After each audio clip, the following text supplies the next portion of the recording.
Welcome to another episode of the Let's Think About It podcast. I'm your host, Coach Mo, and I'm here with another special guest. Her name is Doris Jackson-Shazier. Doris, how are you, my sister? I am doing well. Thank you for such an enthusiastic introduction. That's how the Let's Think About It podcast roll. The first question that I ask my guests is, where are you checking in from? What part of the country are you at? So right now I am checking in from rainy Orlando, Florida today. Okay. East Coast, East Yeah. Coast. Born and raised? Born and raised on the East Coast. I was born in Orlando, raised in Miami, Florida, Dade County, and now I reside just outside of Orlando. Nice. Definitely happy to have you today. So tell my audience who you are, what you do, a little bit about your background. All right, so now that's a really loaded question. So again, I'm Doris Jackson-Shazier. I like to put my titles in the order of importance for me. And so for me, that's mom, that's wife, that's leadership coach, management consultant, and now I am a new author. So super excited about that. I sit before you today with about 20 years of corporate field, restaurant, retail, logistics experience. And most recently, about a year ago, I took the very brave step to leave the structure of corporate America and go into entrepreneurship full time. So it's an exciting season for me. I'm checking some of those boxes that I just couldn't check because I was just so busy for so long. And so, yeah, so I'm in an exciting time as an entrepreneur. I'm a mom of four. I have a very interesting lineup. I have one that just graduated college 2 weeks ago, one Wow. that is going to senior year. So I have a 12th grader, I have one going to sixth grade, and I just went to a pre-K graduation on Tuesday because now I have one going to kindergarten. So I have four kids in four different stages of life all at the same time. And it's just Oh, super busy. that's awesome though. That's awesome. And I can see that you're an influential role model to your kids because they see how active you are in the presence of the leadership acumen that you bring to the table and then the entrepreneurship. What a role model. That's just awesome. Thank you. So, how did your leadership journey begin? Tell us about that. So I like to tell people that my first leadership title was mommy. I think oftentimes as women, we forget or we underestimate our roles as mothers, and we don't recognize that as our first leadership position. We're responsible for the nurturing, the guiding, the development of a little being. And there's a lot that comes into your life and once you get that title. So if I had to say my first leadership role and that journey into leadership would definitely have been becoming a mom. I am the oldest of my siblings, and so I grew up as a leader. Um, Okay. I grew up understanding the impact of my actions, that there was someone looking up to me all the time, and a good sense of responsibility. Professionally, I landed my first leadership role pretty young. I was still in college, 19, 20 years old. I got my first kind of supervisory type role where I helped manage in a logistics company. It just took off from there. So I've had roles such as I've been a manager, like a store manager, a district manager, a regional manager, and then at a director level position in a company.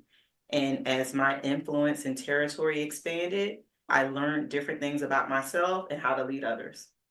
So you mentioned leadership started from within as a mom first. How does that connect over into the professional life? What's your big takeaway in that crossover that you can share with women who are aspiring to be leaders to make that connection for themselves?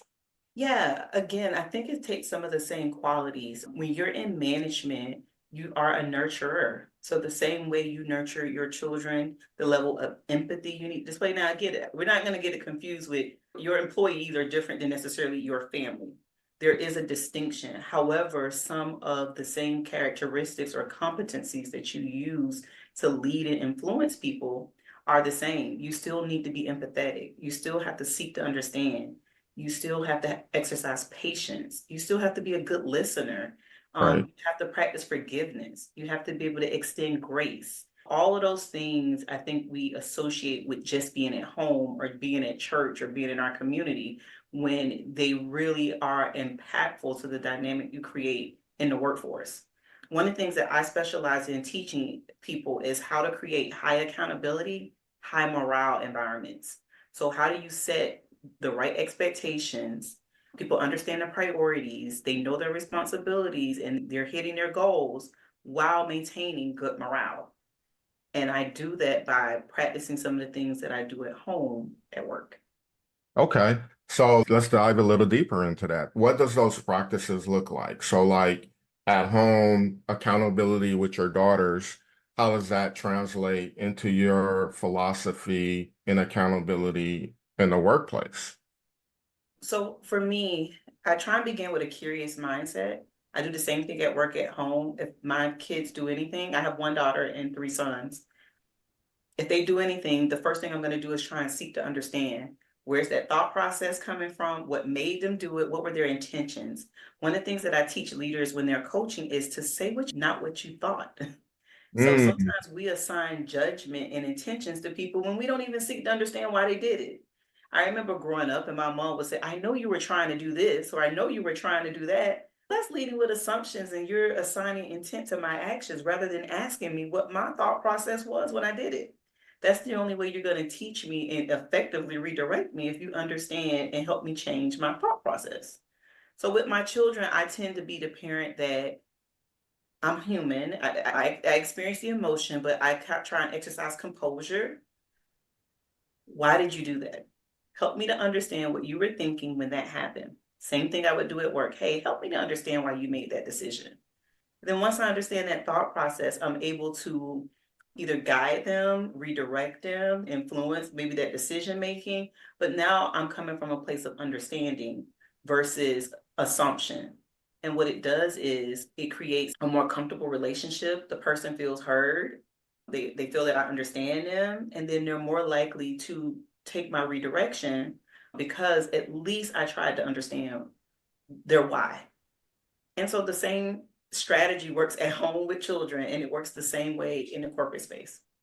so it makes total sense because everything that you're saying, because I'm a leadership executive coach myself, same process. Yeah. Understand, being active listening, asking open-ended questions, Yes. empowering questions. So it's good to hear that I'm in alignment with your style. So I appreciate that. But my next question for you, as a leader in the ranks and all the leadership clients that you work with, what do you see in from your eyes and where you sit, some of the biggest challenges that leaders face right now, and how are you supporting them? Ooh.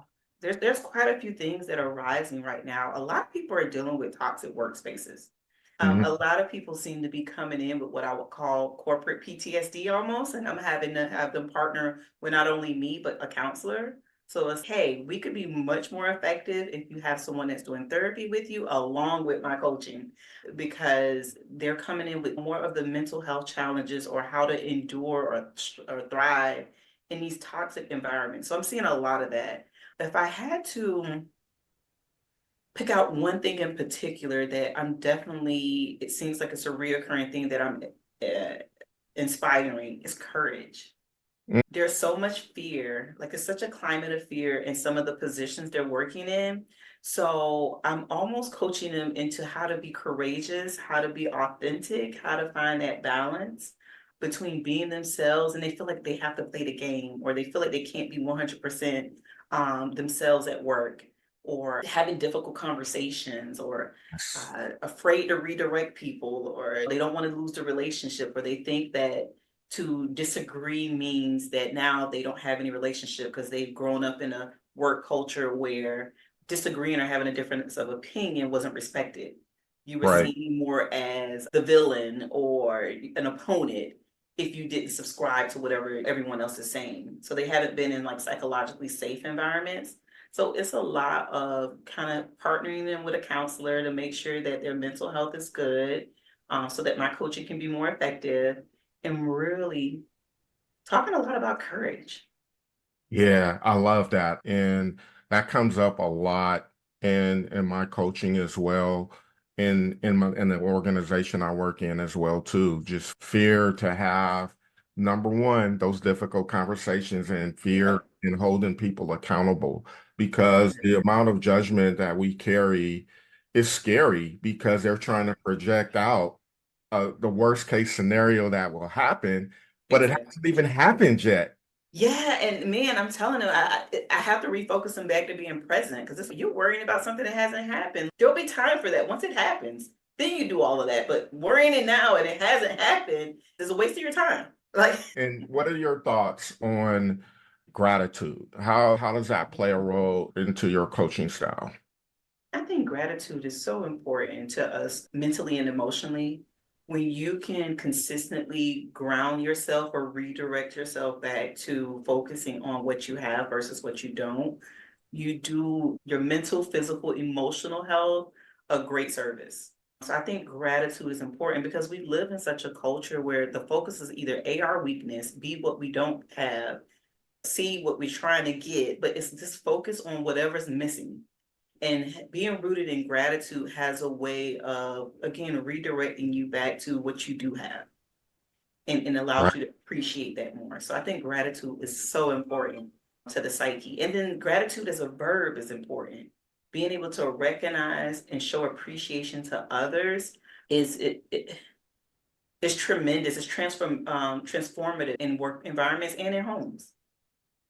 Yeah, I think when we talk about modeling the way, I'm going to go here, modeling the way. And I think that's important, especially with your four kids, being that role model and being as successful as you are right now. And we mentioned fear. And I know you've come across certain fears that came up as even as a mother and on a professional side of things. What's your approach in overcoming fear, adversity, and how do you role model that for your kids? So I like to refer to myself as a professional overcomer. Okay, okay. I really have lived a life of I'll bend, but I don't break.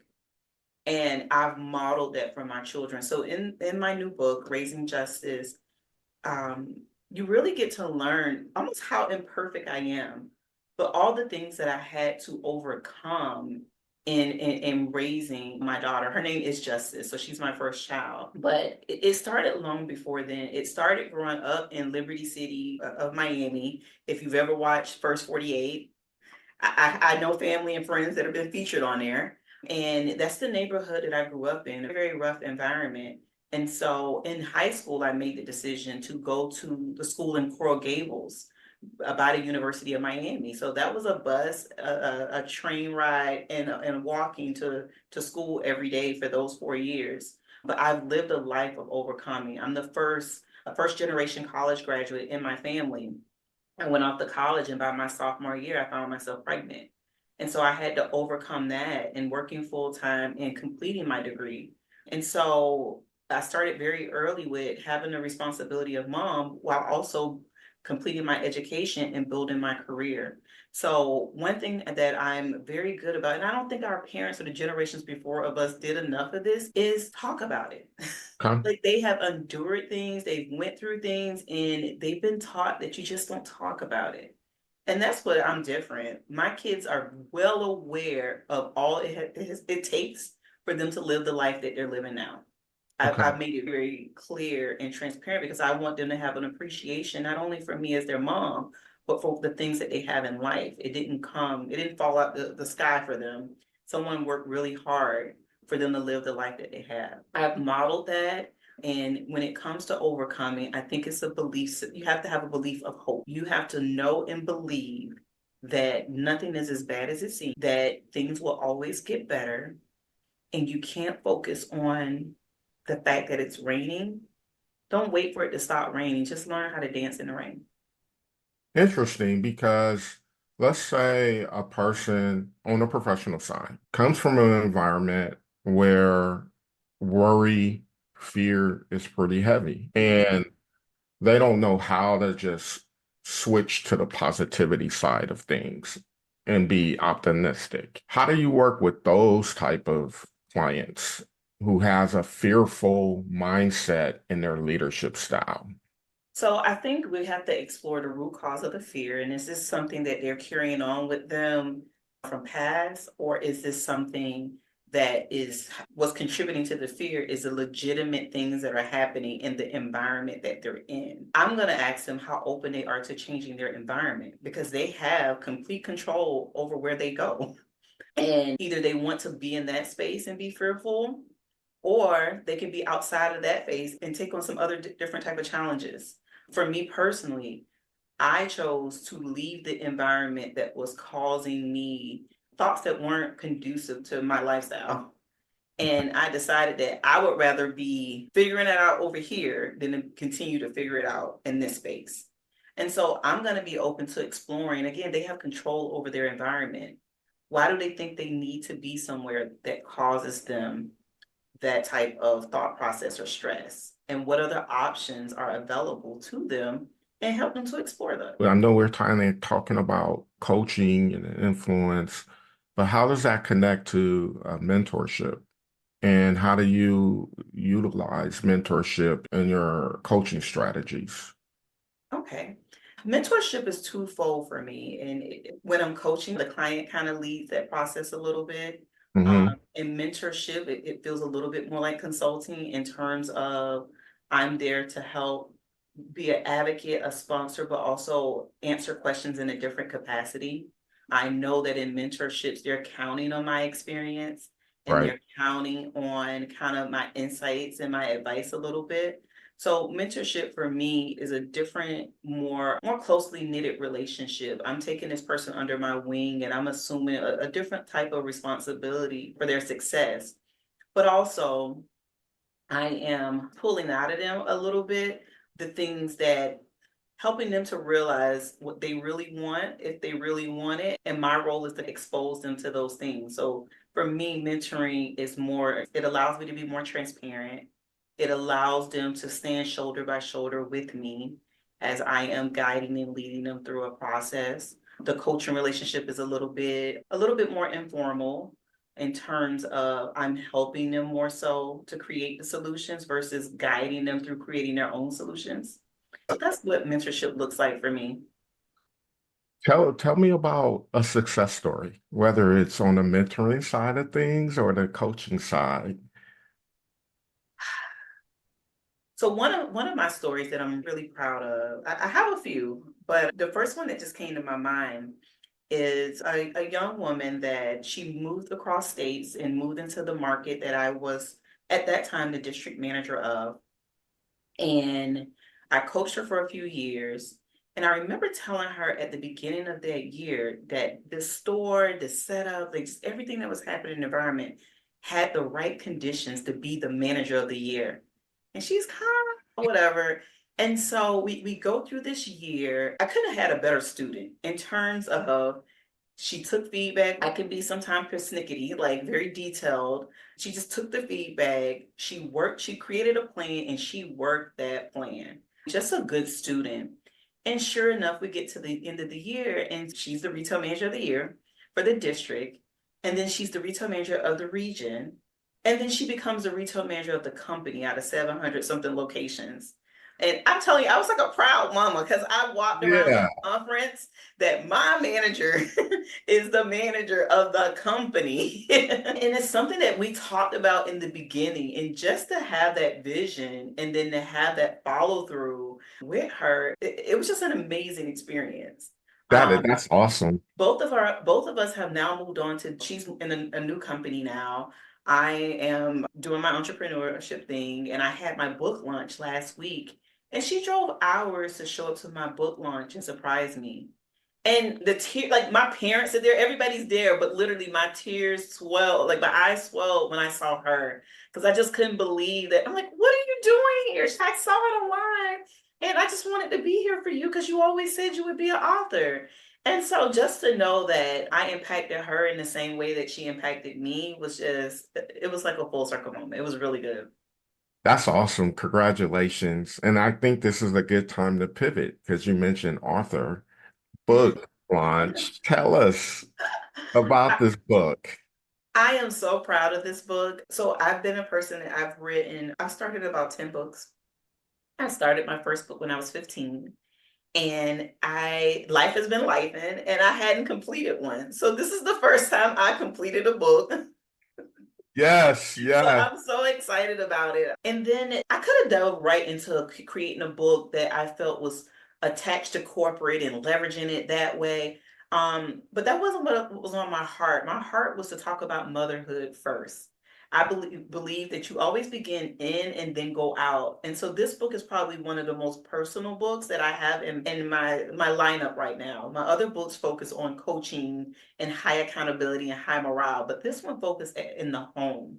And it talks about, again, the lessons that I've learned through motherhood and I tie in how I learned these leadership qualities in raising justice. So the book title, it has a dual meaning. My daughter's name is Justice, so I'm literally raising justice. But also, it talks about what it means to nurture and develop a child with the desire to do things the right way, but more of a conscious parenting. So, raising justice is also about my style of parenting, how I became the parent that I didn't necessarily experience, how I wanted to be the person, I wanted my kids to be able to come to me in a manner that maybe I didn't feel comfortable coming to my parents in that way, and how I cultivated and built that relationship. I like to tell people that I was the 19-year-old pregnant girl walking the campus, and I got the stares and oh my gosh, she's pregnant and the whispers and this. But I produced the 19-year-old college graduate. My daughter just graduated with her bachelor's in business. She'll be going on to complete her master's in data analytics and is launching into the world very successfully.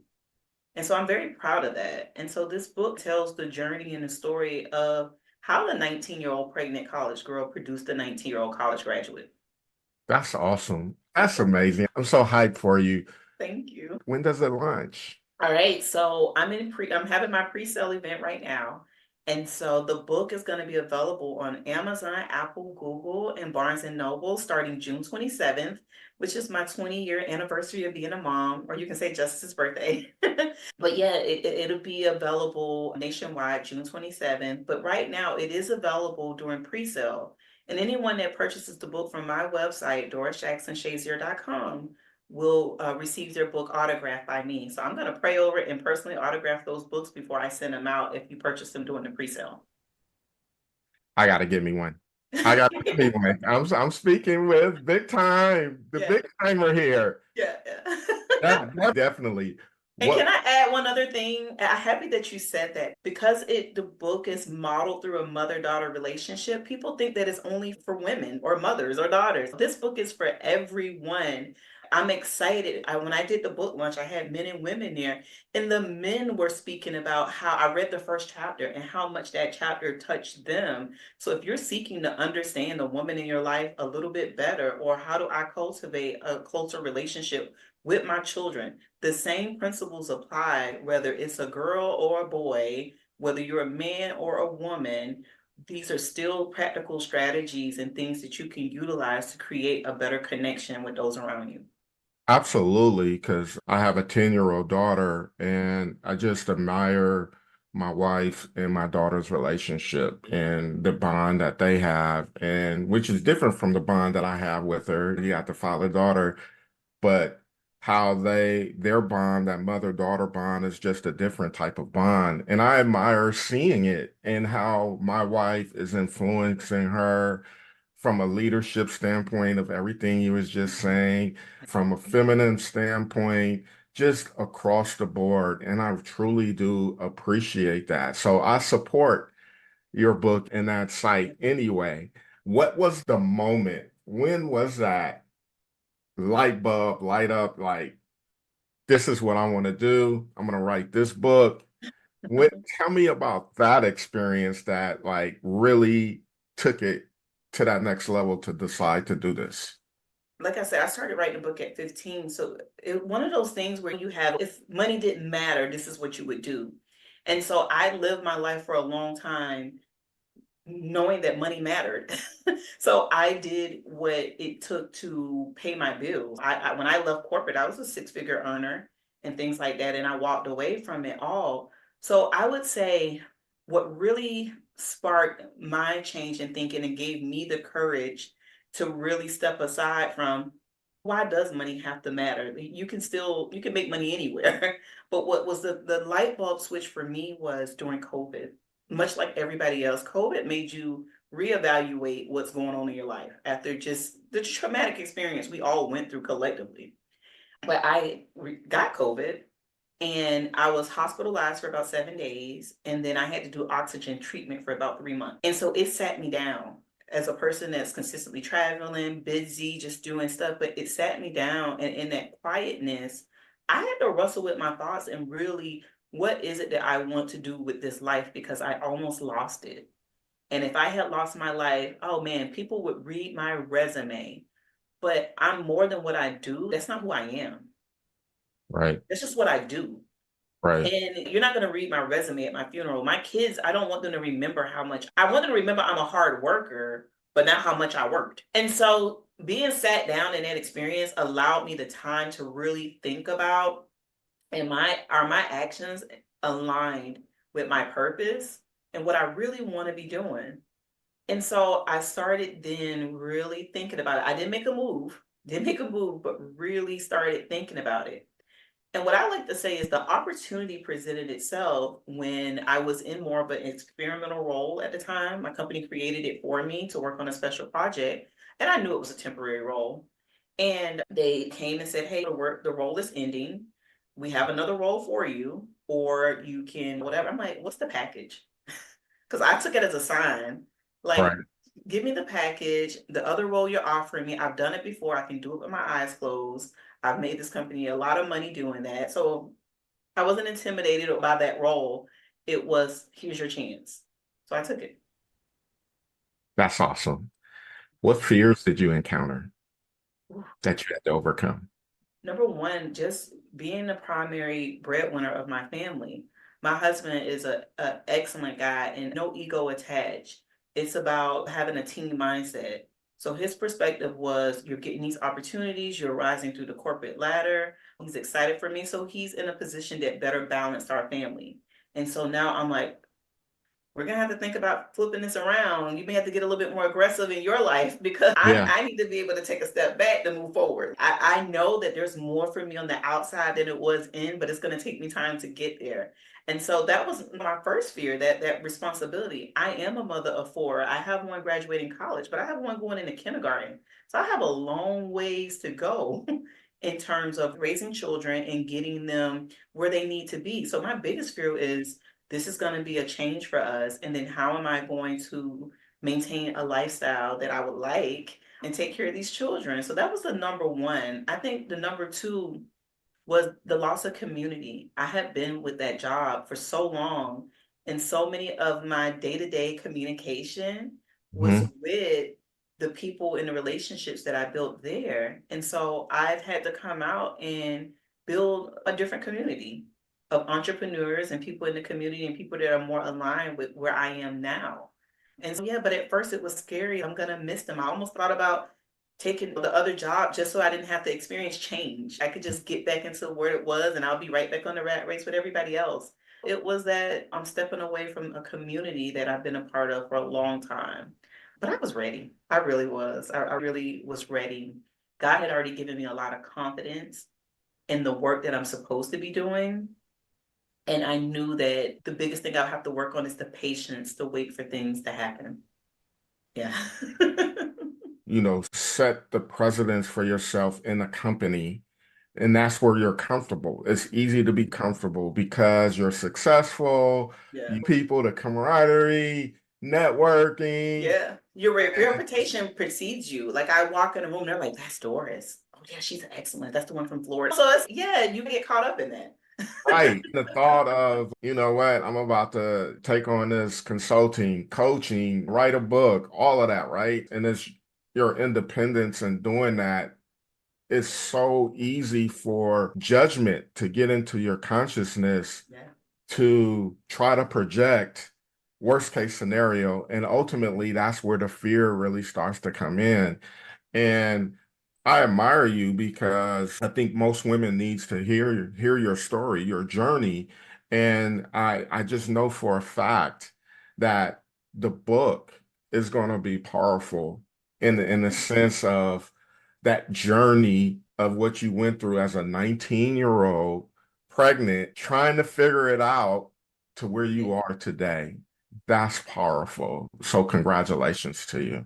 Thank you. Thank you. It was, I was thinking about this today that one of the reasons it's important for me to share the story, because I don't want people to confuse, and I was reading this, my faith walk as a cakewalk, because it wasn't. Like, it was not a cakewalk. Right. Yeah, it was literally a faith walk. And in this book, again, you learn how, again, how God can just take the pieces and put together something that looks real good. That He can Right. put you back together. Because I'm telling you, I was a hot mess express, pregnant at 19. And when you dive into that book and just see, I flunked out of college and I had to work my way back in, and just all the different things I went to, I developed the muscle memory for bending but not breaking. And so Yeah. I think it's important for people to hear that in not only this book, but in the books to come, because this Right. book is highly focused on the relationship or the things that I learned through parenthood. But a future book that I'm going to have, like Pieces to Peace, is literally about my corporate journey and my exit, and when I hit that realization, and I left in pieces, and how over the last year it's my healing journey, what I've done to regain my confidence, to emotionally and mentally stabilize myself, because I left very broken. Yeah. And I took it And as a hint, like, it's time. and the reality is people don't see the grind. They see the greatness Yeah. and they don't understand the grind behind getting to the greatness, right? Yeah. And I correlate it with sports all the time, like Steph Curry, the greatest shooter of all time. But they don't see the thousands of three-pointers he's putting up in just the summer alone, not to mention the bulk of work that he's putting in behind the scenes to even get to that point at college to, Mhm. to start the greatness, right? Yeah. See the amount of work that you're putting in, the thought, the consideration, the sacrifices, all the little things that you're doing to build towards the launch of your book, right? Yeah. All they see is, oh, she did it. That's great. Good for her. Yeah. Woo, woo, woo. High five, high Yeah, five. yeah. But it's It's a so much work. It's so bigger, much more. yeah, absolutely.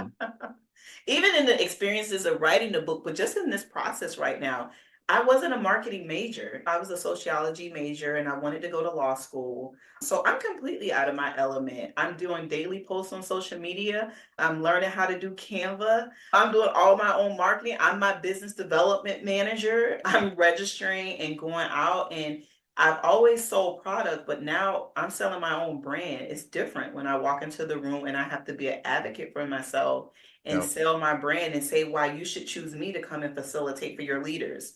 And yeah, I'm learning a whole different set of skills. And I'm using the skills I have to transition, or the transferable skills that I have, into this new life that I'm creating.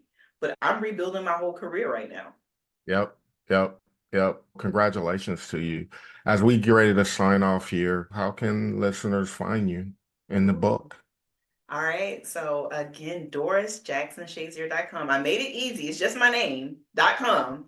Please contact me there. You'll be able to send me an email if you need to. You'll be able to purchase the book. You'll get to learn a little bit more about me and my family there, and then about my business, Shazier Coaching and Consulting. Also, which you can also go to ShazierCoachingConsult.com. Social media, I'm on Facebook. My page isn't private. You can be all in my business. It's not private. I live very authentically at Shazier Coaching Consult on Facebook. Same thing at Shazier Coaching Consult on Instagram. And if you go on TikTok, it's my name, Doris Jackson Shazier. That should be very easy to find you. You're right. Thank Yeah, you. get Thank my you. name in. So, as we sign out, any last words of wisdom, nuggets you want to leave for the audience? Last words of wisdom. I guess my favorite thing to tell people is, again, don't wait for the rain to end. Learn how to dance in the rain. There it is. I appreciate you. Thank you so much for your time today, and best of luck and wishes on your new book. Thank you so much for the opportunity to be here.